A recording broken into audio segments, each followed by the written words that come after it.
Assalamu alaikum. I'm Kainat Ikram. I'm currently working as a consultant clinical psychologist at Ilaj Mualja. इलाज मुआवजा के YouTube channel को subscribe करें और bell के आइकन को प्रेस करें।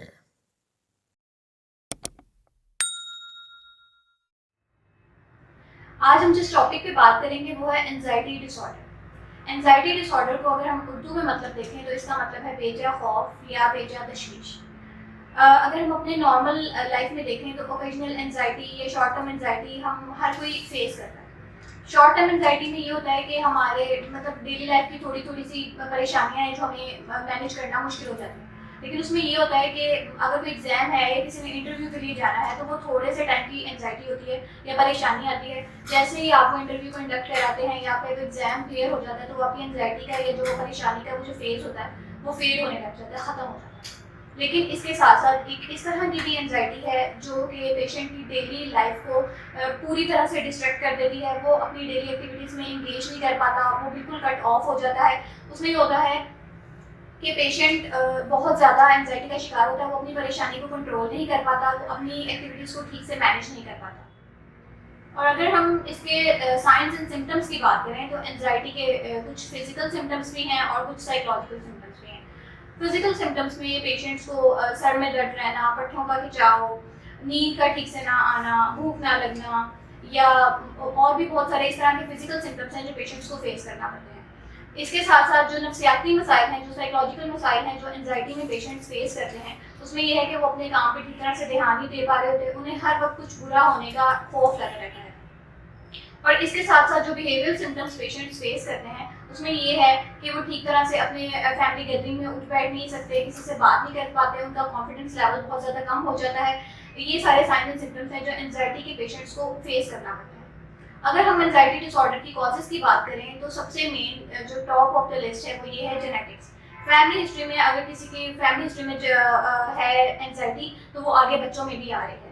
उसके अलावा कोई स्ट्रेसफुल इवेंट है या किसी की डेथ हो गई है, किसी लव्ड वन की डेथ हो गई है, तो ये सारी चीज़ें एंजाइटी को कॉज करती हैं। इसके अलावा अगर हम एंजाइटी की टाइप्स की बात करें तो एंजाइटी की काफ़ी ज़्यादा टाइप्स हैं जिसमें generalized anxiety disorder, panic disorder, obsessive compulsive disorder, selective mutism, separation anxiety disorder, specific phobias वगैरह। या हम इनको आगे फर्दर इन डेप्थ स्टडी कर सकते हैं।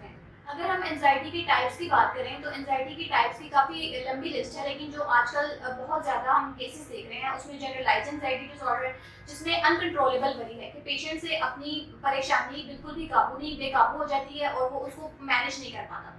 इसके अलावा ओसीडी है। ओसीडी में है कि पेशेंट को बार बार एक ही तरह के ख्यालात आते हैं और उन ख्यालात को जो एंजाइटी क्रिएट करते हैं और उन एंजाइटी को ख़त्म करने के लिए वो एक्शन परफॉर्म करते हैं। इसकी मैं एक छोटी सी एग्जांपल दूंगी। इसमें ये होता है कि जिस पेशेंट को ओसीडी है उसको बार बार हाथ धोने का होता है कि मैं बार बार जाके हाथ धोऊं, और ये टेंशन उसे बार बार परेशान करती है और इसके रिएक्शन में वो जो एक्ट करता है वो बार बार जाके हाथ धोता है, एंड दैट कॉल्ड कंपल्शंस। जो वो एक्शन परफॉर्म करता है अपने रिएक्शन में उनको हम कंपल्शंस का नाम देते हैं।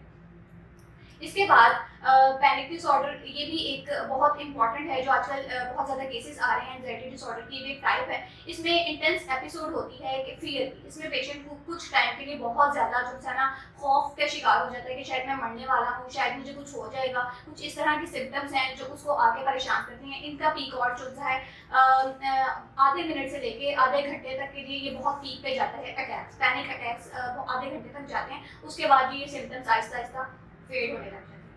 अगर हम एंजाइटी डिसऑर्डर के ट्रीटमेंट की बात करें तो इसमें एंजाइटी डिसऑर्डर को दो तरह से ट्रीट किया जाता है, through medication and through psychotherapy. लेकिन इसकी ठीक तरह से जो ट्रीटमेंट है हम दोनों चीज़ों को कंबाइन यूज करके हम ट्रीट कर सकते हैं अगर एंजाइटी बहुत सीवियरिटी की हो। लेकिन अगर माइल्ड लेवल की एंजाइटी है तो हम उसको खाली साइकोथेरेपी के थ्रू भी ट्रीट कर सकते हैं। इसमें हम जो साइकोथेरेपीज यूज करते हैं, फर्स्ट वन है सीबीटी, कोग्निटिव बिहेवियर थेरेपी। ये बहुत इंपॉर्टेंट थेरेपी है जिसको हम एंजाइटी डिसऑर्डर को ट्रीट करने के लिए यूज करते हैं। सीबीटी में ये होता है कि हम पेशेंट्स की थिंकिंग पैटर्न्स को चेंज करते हैं, हम उनके सोचने के अंदाज को बदल देते हैं। जिस तरह वो नेगेटिव वे में सोच रहे होते हैं हम उनकी थॉट्स को ऑल्टर करते हैं और उनको पॉजिटिव वे में सोचना सिखाते हैं। हमें बताते हैं कि किस तरह से आप पॉजिटिव वे में सोच के अपनी इस एंजाइटी को कम कर सकते हैं, अपनी इस परेशानी को कम कर सकते हैं। इसके अलावा हम एक्सपोजर थेरेपी यूज करते हैं जिसमें हम पेशेंट को एक्सपोज कराते हैं उसी सिचुएशन से जिस सिचुएशन की उसको परेशानी होती है। उसको रियल लाइफ में भी एक्सपोज करा सकते हैं, या उसको ड्यूरिंग सेशन हम इमेजिनेशन के थ्रू भी एक्सपोज कराते हैं कि इमेजिन करो तुम्हें किस सिचुएशन की एंजाइटी है या किस सिचुएशन में तुम परेशान हो जाते हो ज़्यादा। वो इमेजिनेशन के थ्रू हम उसको रिलैक्स करते हैं और वो फिर एक्सपोज करके उसकी एंजाइटी का लेवल कम हो जाता है। इसके अलावा हम पेशेंट को deep breathing exercises, relaxation exercises, physical exercises और मेडिटेशन वगैरह की भी एडवाइस करते हैं। Thank you so much.